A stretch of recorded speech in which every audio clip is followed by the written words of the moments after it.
जो लोग जिन्ना को अपना नेता मानते थे अंजना जी, जिन्ना को जिस भारतीय जनता पार्टी अपना नेता मानती है, जो जनसंघ जो जिन्ना को नेता मानती है, जो राष्ट्रीय स्वयंसेवक संघ आरएसएस जिन्ना को अपना नेता मानता है, गुजरात में जो सबसे बड़े स्वतंत्रता जो पहले 10 सेनानी थे, आरएसएस का मुखपत्र और आरएसएस की जो वहां की यूनिट है, उसमें जिन्ना को सर्वोच्च स्थान पर रखती। जिन्ना को नेता मानने वाले लोग कांग्रेस को सीख न दें। बात तो सही है। जवाहरलाल नेहरू का नाम आगे बढ़ाया था महात्मा गांधी, और कह रहे हैं कि किसके इशारे पे उनको गद्दी दी गई प्रधान। तो आप वाकई में महात्मा गांधी को ही दरअसल आप दोषी ठहरा रहे हो, और इतने कंफ्यूज हैं कि वो कांग्रेस अलग थी और ये कांग्रेस अलग है। तो उस कांग्रेस को आप आजादी की लड़ाई के लिए, पार्टीशन के लिए जिम्मेदार भी ठहराते हैं और उसको बेहतर कांग्रेस भी मानते हैं। तो इतना कंफ्यूजन कहां से आता भाई, मैं तो समझ नहीं पाता। महत्वपूर्ण सवाल क्या है? महत्वपूर्ण सवाल यह है कि क्या आरएसएस ने आजादी की लड़ाई में कभी भी हिस्सा लिया? कभी नहीं। कभी भी? क्या हेडगेवार को छोड़कर आरएसएस का कोई भी प्रमुख कभी जेल गया? क्या आरएसएस का एक भी स्वयंसेवक कभी फांसी के फंदे पर लटका जैसे भगत सिंह लटके? क्या चंद्रशेखर आजाद की तरीके से शहादत दी? एक भी जेल नहीं गया हेडगेवार साहब को छोड़ के। 1948 जो तय की गई थी वो पहली तारीख थी जब देश को आजादी मिलनी थी, परंतु 9 महीने पहले इसीलिए मिली थी क्योंकि जवाहरलाल नेहरू की ग्रीड ऑफ पावर थी। और ये मैं नहीं कह रहा हूं, ये उस वक्त वाइसरॉय माउंटबेटन के, इस वक्त मैं आपको दिखाना चाहता हूं, माउंटबेटन द लास्ट वाइसरॉय ने अपने खुद लिखा गया है। तो अगर हम तथ्य कोट करेंगे तो उसमें गलत क्या है अंजना जी? ये युवा पीढ़ी है, इसको जानना जरूरी है कि सच्चाई क्या है। सुरेंद्र राजपूत अभी पता चल जाएगा। युवाओं को जानना तो यह भी जरूरी है कि स्वतंत्रता आंदोलन में कौन था और स्वतंत्रता आंदोलन में अंग्रेजों की चाटुकारिता और अंग्रेजों की दलाली कौन कर रहा था। तो स्वतंत्रता आंदोलन में कांग्रेस वाले देश को आजाद कराने की बात कर रहे थे, और जनसंघ वाले, हिंदू महासभा वाले और राष्ट्रीय स्वयंसेवक संघ जो है अंग्रेजों की दलाली कर रहे थे, चाटुकारी कर रहे थे और मुखबिरी कर रहे थे। तो हेलो दोस्तों, स्वागत है आज का वीडियो में। दोस्तों सभी को बता दें कि आज का डिबेट देश की आज़ादी पे होने वाली है। आप सभी को पता है कि देश की आज़ादी में आरएसएस का योगदान बिल्कुल भी नहीं था, बल्कि ये अंग्रेज़ों का चाटुकारिता करते थे। साथ ही ये 52 सालों तक तिरंगा नहीं फहराया था। तो इन्हीं सब मुद्दों को लेकर कांग्रेस प्रवक्ता सुरेंद्र राजपूत ने आरएसएस प्रोडक्ट बीजेपी की बैंड बजा दी है। साथ ही राजनीतिक विश्लेषक आशुतोष ने बीजेपी आरएसएस राजनीतिक विश्लेषक संगीत रागी की जबरदस्त धुलाई करने वाला है। सो वीडियो के लास्ट तक बने रहना, मजा आने वाला है। तो ये वीडियो को करते हैं स्टार्ट। प्रदीप भंडारी जी, जहां केरल के मुख्यमंत्री पिनरई विजयन जी ने कहा है, वहीं से मैं पहला सवाल आपसे पूछूंगी। वो कह रहे हैं कि आरएसएस का देश को बांटने वाला राजनीतिक एजेंडा है जिसको आपकी पार्टी, आपकी सरकार इस देश पर थोप रही है। हम आजादी की बात करते हैं अंजना जी, तो ये जानना जरूरी है कि सही इतिहास और right to truth constitutional right है।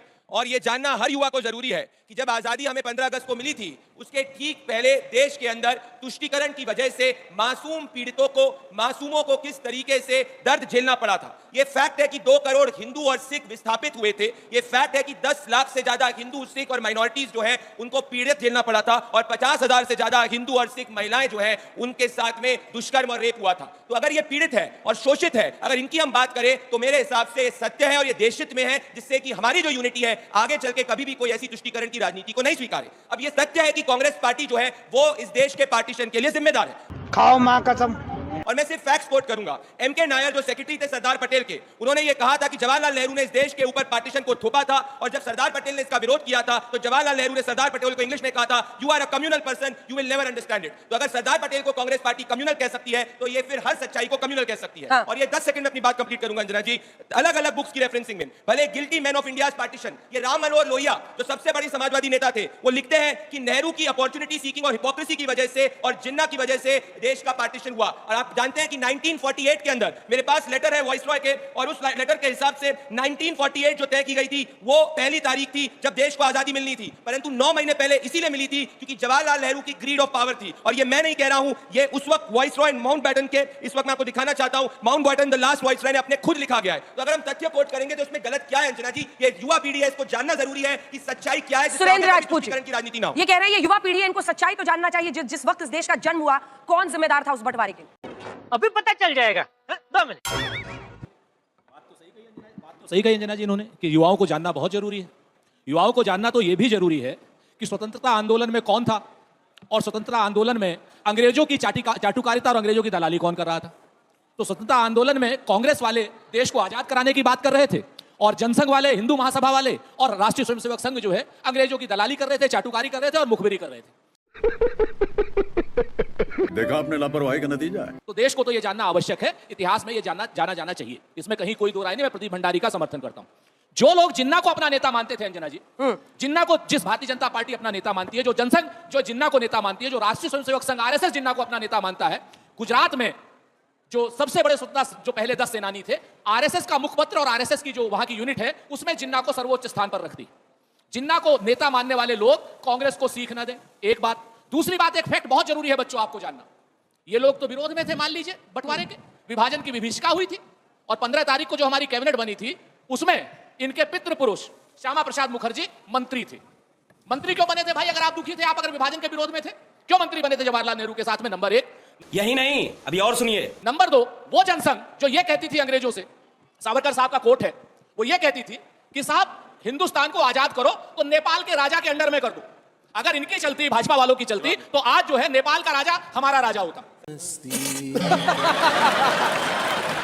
ये इन लोगों का वो है। एक मिनट बीच में बोलिए, ठीक है, पूरा कर ले। पूरा कर लिए, मैं जवाब हमारे पास पूरी जानकारी है, तथ्यों के साथ ना हो तो मुकदमा कर दीजिए, ठीक है कि नहीं? फिर राहुल गांधी जैसे माफी मांगनी पड़ी। ये जो है, इनको प्रेरणा मिली कहां से विभाजन विभीषिका दिवस मनाने की?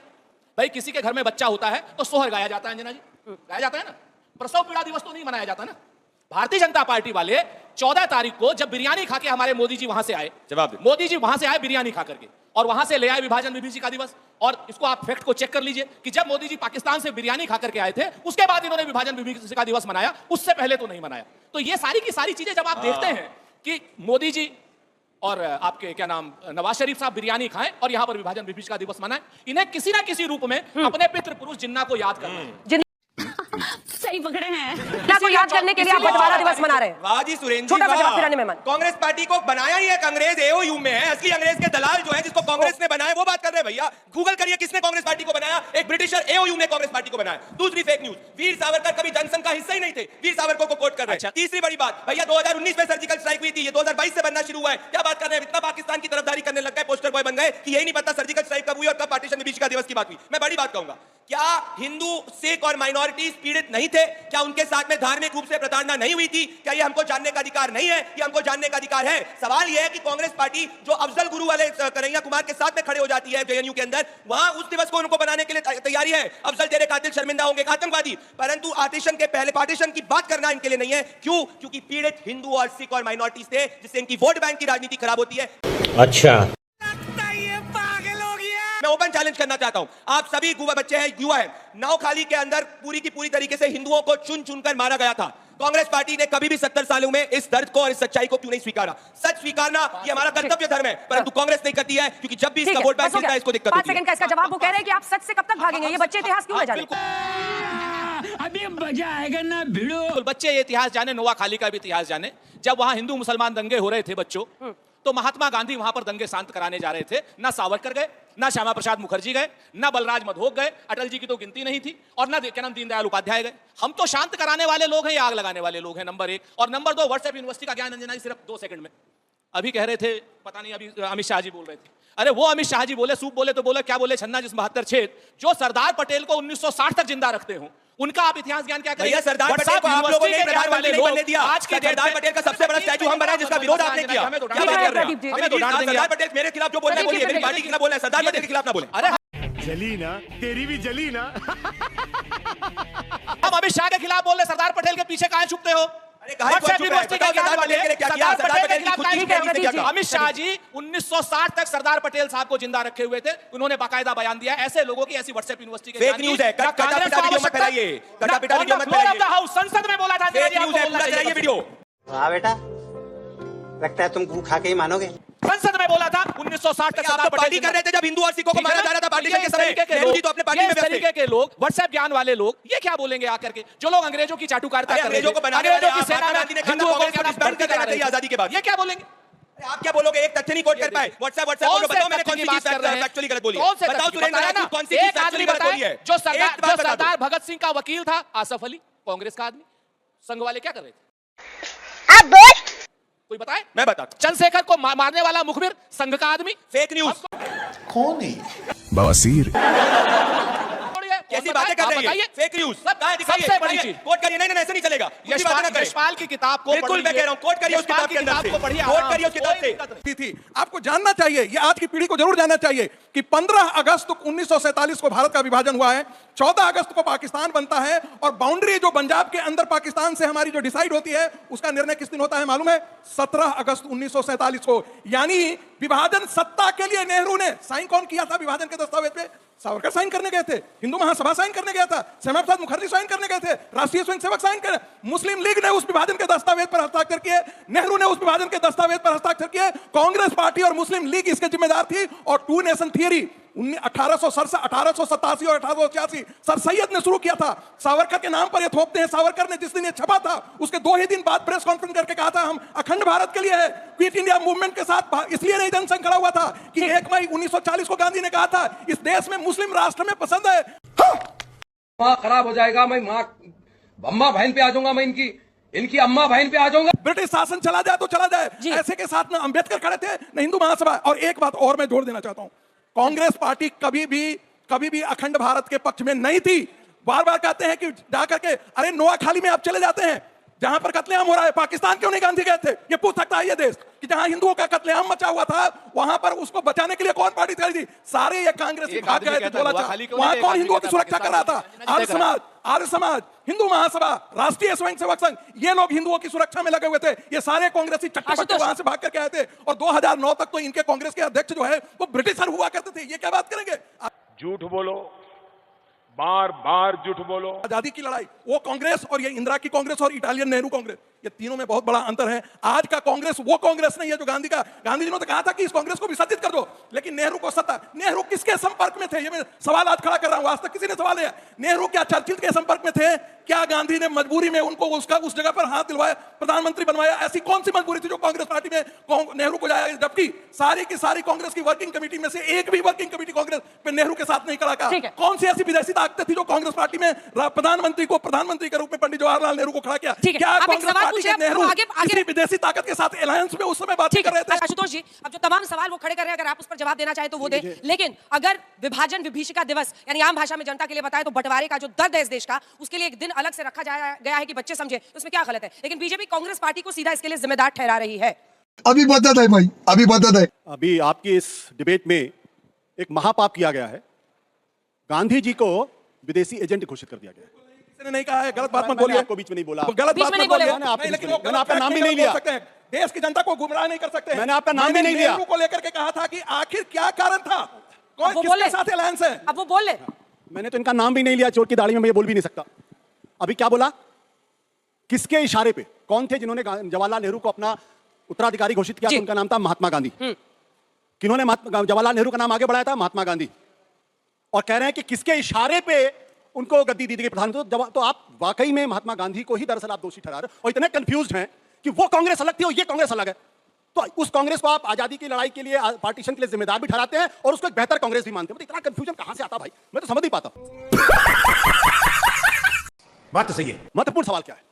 महत्वपूर्ण सवाल यह है कि क्या आरएसएस ने आजादी की लड़ाई में कभी भी हिस्सा लिया? कभी भी? क्या हेडगेवार को छोड़कर आरएसएस का कोई भी प्रमुख कभी जेल गया? क्या आरएसएस का एक भी स्वयंसेवक कभी फांसी के फंदे पर लटका जैसे भगत सिंह लटके? नहीं। क्या चंद्रशेखर आजाद की तरीके से शहादत दी? एक भी जेल नहीं गया हेडगेवार साहब को छोड़ के। और ये बात करते हैं। उसके बाद जब देश के अंदर दंगे हो रहे थे तो महात्मा गांधी को यह बताया गया कि दरअसल इसमें आरएसएस के कुछ लोगों का हाथ है। ये इतिहास के तथ्य हैं। अरे बाप रे, ये तो धोती खोल रहा है। महात्मा गांधी जी ने बुलाया गोलवलकर को, उनसे बातचीत हुई और कहा कि आप बाहर निकल के इसका खबर को लेकर आप कहिए कि ये कंडेमेबल है, इस तरीके से नहीं होना चाहिए। गोलवलकर ने कभी निंदा नहीं की, कभी कंडेम नहीं किया, कभी माफी नहीं मांगी। गांधी जी के ये शब्द थे। महत्वपूर्ण सवाल क्या है कि जिन लोगों ने पाकिस्तान प्रस्ताव जब 1940 में बना, पाकिस्तान का प्रस्ताव, जिसने वो प्रस्ताव पारित किया उसके साथ मिलकर सरकार बनाई इन लोगों ने, तब ये तो बड़े पाक साफ हैं। इनके श्यामा प्रसाद मुखर्जी अंग्रेज गवर्नर को चिट्ठी लिखकर कहते हैं कि क्विट इंडिया मूवमेंट को हर हालत में क्रश करना चाहिए। ये लड़ाई की बात करते हैं। और सबसे बड़ी बात, आखिरी बात, खुद बाबा साहब अंबेडकर ने बाकायदा कोट है कि क्या कारण है कि जिन्ना और सावरकर की जुबान एक है, two nation theory. Good question, you are a good question. ठीक है, जल्दी से जवाब दीजिए। ठीक है, पूरा कर ले, पूरा कर ले। क्या कारण है? वो कहते हैं मैं बड़ा हैरान हूं इस बात को लेकर कि टू नेशन थ्योरी पे मोहम्मद अली जिन्ना और सावरकर की जुबान एक है। मैं हैरान हूं इस बात को लेकर। ठीक है। और इसके साथ एक 10 सेकंड और मुझे दे दीजिए। इसके साथ साथ आप जरा इनसे सवाल पूछिए कि आप कांग्रेस को जिम्मेदार आजादी के लिए, पार्टीशन के लिए मानते हैं, तो क्या आप राजेंद्र प्रसाद को भी मानते हैं? क्या महात्मा गांधी को भी मानते हैं? क्या आप सरदार पटेल को भी मानते हैं? क्योंकि ये सब लोग कांग्रेस। डायरेक्ट सवाल था उनका, डायरेक्ट सवाल है, उसके बाद से मैं आ रही हूं। देखिए, आप लोग हाथ उठाइएगा जिसको सवाल पूछना है। क्विट इंडिया मूवमेंट का विरोध तो बाबा साहब अंबेडकर ने भी किया था। 1939 में हिंदुओं को ब्रिटिश आर्मी में भर्ती होने के लिए डॉक्टर अंबेडकर ने भी किया था। गांधी के तुष्टीकरण की निंदा डॉक्टर अंबेडकर ने भी किया था। क्या बात कर रहे हैं बाबा? ये फंस गया सीएम, इस पार्टी की मीटिंग समझ के फंस। आप सोच लीजिएगा, आप राष्ट्रपिता महात्मा गांधी के खिलाफ बोल रहे हैं, फिर वो उसको पकड़ेंगे तो मत बोलिए। ये तो महात्मा गांधी के एजेंट बना चुके हैं। महात्मा गांधी को एजेंट बनाने का काम संगीत रागी ने किया है, माफी मांगनी चाहिए। उन्होंने कहा कि गांधी जो है वो देश के साथ गलत कर रहे हैं। ये डॉक्टर अंबेडकर का लिखा हुआ है, आप पढ़िए तो सही, माय थॉट्स ऑन पाकिस्तान पढ़ के दीजिए। और इसलिए उन्होंने कहा, मैंने तो कहा कि 1886 और 1887 में जिन मुसलमानों को जिसके बारे में कहते हैं टू नेशन थ्योरी, वो तो सर सैयद ने दिया था 1886 में मेरठ की सभा में। 1940 में किसने दिया था? अरे नहीं था, सावरकर ने उसको डिस्काउंट किया है अगले दिन की प्रेस ब्रीफिंग में। एक बात और जल्दी पूरा कीजिए क्योंकि 2025 में लौटना है मुझे। कहा था महात्मा गांधी, पंडित जवाहरलाल नेहरू की धारा अलग थी, नेहरू की धारा अलग थी, सरदार पटेल, डॉक्टर राजेंद्र प्रसाद, बाकी और सारे जो जेबी कृपलानी, उनकी धारा बिल्कुल अलग थी। हमारे घर में रोज के रोज अपना काम कुछ नहीं करते। दोनों के अंदर दो विभाजन था और सरदार पटेल के मृत्यु के पश्चात उस जो राष्ट्रवादी सोच की धारा थी उसको पंडित नेहरू ने लगभग छोटा सा। एक अंतिम बात, राष्ट्रीय स्वयंसेवक संघ के कार्यकर्ताओं ने आजादी की आंदोलन में भाग लिया, राष्ट्रीय स्वयंसेवक संघ एज ए संगठन भाग नहीं लिया। ये अतथ्यात्मक गलती आज भी राष्ट्रीय स्वयंसेवक संघ सत्ता की राजनीति नहीं करता है। संगीत रागी जी की स्तुति गान करता हूं कि उन्होंने कम से कम ये तो मान लिया पब्लिकली कि आरएसएस का भारत की आजादी की लड़ाई में कोई रोल नहीं था। गलत बात। अरे आप ही ने कहा भाई महाराज मैं क्या बोलूं यार। मैंने गलत बात। अब आप मुझे बोलेंगे 1930 गलत बात। दूसरी बात के बारे में if you go by logic तो दरअसल ये सर सैयद अहमद का शिष्य बना रहे हैं विनायक सावरकर को। आपने कहा टू नेशन थियरी के जनक सर सैयद अहमद थे, पंडित नेहरू ने सिग्नेचर किया था। अरे भाई आप मुझे बोलने दीजिए ना। रागी जी मुझे माइक हटाना पड़ेगा फिर। ठीक है तो हाथ उठाइए ना, आपको टाइम दूंगा, ऐसे थोड़ी बोलिएगा, समय बर्बाद हो रहा है ना, बच्चों को सवाल पूछना है। कहा कि टू नेशन की थियरी सर सैयद अहमद ने दी, यही कहा ना इन्होंने सर। और बाबा साहब अम्बेडकर कहते हैं टू नेशन थियरी। माना किसने? अरे रागी जी रागी जी फिर ऐसे सब चिल्लाने लगे, सोचिए क्या होगा। जब टू नेशन थियरी के जनक सर सैयद अहमद थे और उसको पालन करने वाले, उसका समर्थन करने वाले अगर विनायक सावरकर थे तो आप तय कर लीजिए कि आप सर सैयद अहमद की बात सुन रहे थे या महात्मा गांधी की बात सुन रहे थे। Thank you for being here, बहुत बहुत धन्यवाद।